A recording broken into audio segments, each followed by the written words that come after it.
میں شادی کے بعد اپنے شوہر کے ساتھ بہت اچھی زندگی گزار رہی تھی۔ میری ساس نے کبھی مجھے اپنی بہو نہیں سمجھا تھا۔ وہ مجھے اپنی بیٹیوں کی طرح پیار کرتی تھی۔ میری ایک نند بھی تھی جس کی عمر 22 سال تھی اور اس کی شادی کی عمر ہو گئی تھی۔ میرے سسر بہت پہلے فوت ہو گئے تھے۔ آج میری نند کالج سے بہت دیر سے گھر آئی۔ میں نے اسے وجہ پوچھی کہ تم کہاں تھی، اتنی دیر سے کیوں گھر آئی؟ تو وہ مجھے کہنے لگی، بھابھی آپ اپنے کام سے کام رکھیں، مجھے زیادہ سبق مت پڑھایا کریں۔ یہ کہنے کے بعد وہ اپنے کمرے میں چلی گئی۔ میں بہت پریشان تھی تو میں اس کے پیچھے چلی گئی، کیونکہ میں یہ جاننا چاہتی تھی کہ اس نے کھانا کھایا ہے کہ نہیں کھایا۔ لیکن میں اس کے کمرے کے باہر ہی رک گئی، کیونکہ وہ موبائل پر کسی لڑکے سے بات کر رہی تھی۔ مجھے یہ دیکھ کر بہت عجیب لگا۔ میں فوراً کمرے میں داخل ہو گئی۔ مجھے دیکھ کر اس نے فون بند کر دیا۔ میں بھی جان گئی کہ وہ ضرور کسی نہ کسی لڑکے سے بات کر رہی تھی اور یہ کوئی پیار محبت کا چکر تھا۔ میں نے اسے پوچھا، تم کس سے بات کر رہی تھی؟ تو وہ مجھے کہنے لگی، بھابھی آپ اس کمرے سے باہر چلی جائیں ورنہ بہت برا ہوگا۔ میرے پاس بھی آپ کے بہت سارے راز ہیں، آپ جتنی شریف بنتی ہیں اتنی ہے نہیں۔ اس کی یہ بات سن کے میرے پاؤں تلے زمین نکل گئی۔ میں نے اسے پوچھا، تمہارے پاس میرے ایسے کون سے راز ہیں جس کی وجہ سے تم مجھے ایسا بول رہی ہو؟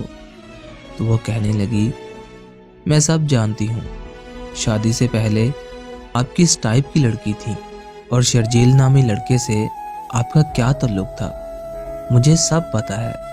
یہ سن کر مجھے ٹھنڈے پسینے آنے لگے۔ میں نہیں جانتی تھی کہ میری اور شرجیل کی بات اس طرح پھیل چکی ہوگی۔ شادی سے پہلے میری شرجیل سے دوستی تھی، میں ساری حدیں پار کر چکی تھی، مگر جب مجھے غلطی کا احساس ہوا تب میں نے توبہ کر لی اور شرجیل سے سب تعلق ختم کر دیا۔ یہ بات تو میرے گھر والے بھی نہیں جانتے تھے۔ پھر میری نند کو کیسے پتہ چل گئی؟ اس کا کہنا تھا کہ میں نے فیس بک پر میری اور شرجیل کی تصویریں دیکھی ہیں۔ اس کی اس بات نے مجھے ایک اور جھٹکا دیا تو مجھے یاد آیا، اوہ ہو، میں فیس بک پر تصویریں ڈیلیٹ کرنا ہی بھول گئی۔ میں نے اسی وقت وہ تصویریں ڈیلیٹ کر دی۔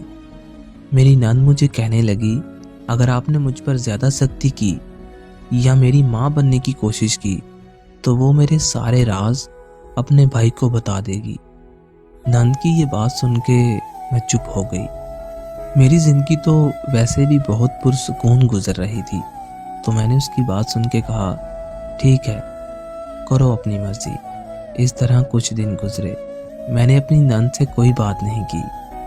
میری نند بھی اپنے کاموں میں لگی رہی اور ایک دن میں اس کے کمرے میں صفائی کرنے گئی تو میں نے جو اس کے کمرے میں دیکھا تو میں دیکھ کر حیران ہو گئی، کیونکہ اس کے کمرے میں چھوٹے چھوٹے کپڑے پڑے ہوئے تھے جو وہ گھر میں نہیں پہنتی تھی۔ مجھے بہت برا لگا کہ یہ کیسے کام کرنے لگی ہے۔ میں نے ایک دن سوچا میں اس کا پیچھا کروں گی کہ یہ جاتی کہاں پر ہے۔ ایک دن میری نند گھر سے کالج کے لیے نکلی تو میں بھی سبزی لینے کے بہانے اس کے پیچھے چلی گئی تو دوسری گلی کی نکڑ پر ایک بہت مہنگی گاڑی کھڑی تھی جس میں وہ بیٹھ کر چلی گئی۔ میں یہ دیکھ کر حیران رہ گئی اور میں نے سوچا کہ یہ بات میں اپنے شوہر کو بتا دوں گی، لیکن پھر مجھے اپنی نند کی باتیں یاد آنے لگی تو میں چپ ہو گئی۔ لیکن جب وہ گھر آئی تو میں نے اسے کہا، تم جو یہ کر رہی ہو یہ ٹھیک نہیں ہے۔ اس کے بیگ میں ایک بہت مہنگا فون تھا جو 2.5 لاکھ کا آتا ہے۔ میں نے اسے سمجھانے کی بہت کوشش کی لیکن اس نے میری ایک نہ سنی۔ میں نے سوچا کہ میں اپنے شوہر سے بات ضرور کروں گی، لیکن کسی اور طرح سے۔ تو میں نے اپنے شوہر سے کہا، آپ کی بہن اب بڑی ہو گئی ہے، اس کی شادی کروا دو۔ تو وہ مجھے کہنے لگے کہ میں بھی یہی چاہتا ہوں، کیونکہ میں دیکھ رہا ہوں کہ یہ بہت بگڑتی جا رہی ہے۔ اب جلدی سے اس کی شادی کروا دیتا ہوں، ورنہ یہ ہماری عزت خاک میں ملا دے گی۔